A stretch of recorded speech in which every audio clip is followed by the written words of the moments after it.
Day 4 of police versus protesters in the south. Officers hope by being on the road before sunrise, they can catch any climate change activists before they cause disruption at rush hour.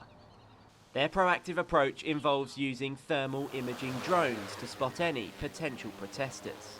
What we're going to try and do is sweep some of the motorway, some of the verges, and just look to see if there's any activists sort of hiding up in bushes or in the fields, preparing to go out onto the gantries. So that's what we're hoping to prevent this morning.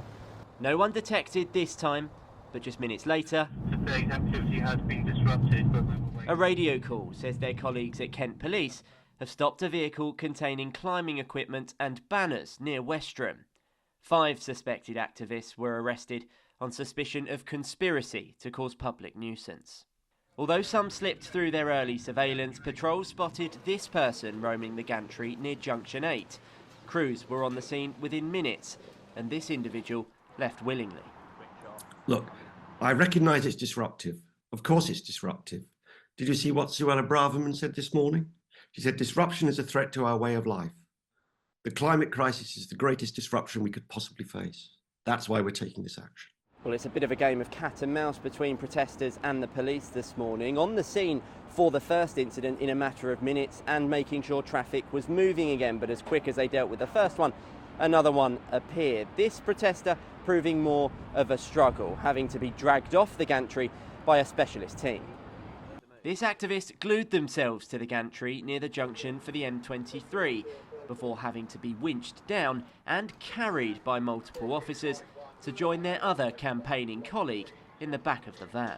Both have been arrested on suspicion of causing public nuisance. There's viewers at home that are asking what's stopping you from leaving these people up on those gantries. Let them get on with their day, stop any disruption on the roads. What would you have to say to that? I absolutely get people's frustration. The challenge is that, of course, it's a dangerous environment. Motorways are fast-moving environments. Distraction from seeing someone on top of one of those gantries could cause an accident. Something or someone could fall from a gantry and cause an accident, injuring themselves or injuring the car and vehicles that are underneath them. Meanwhile, in Hampshire, the protest has caused cars stuck in the queues to overheat. Drivers' patience is starting to boil over, with funerals and vital appointments missed. There is hope of some respite on the roads for Armistice Day though, but Just Stop Oil say they're not stopping yet. Coshan, ITV News.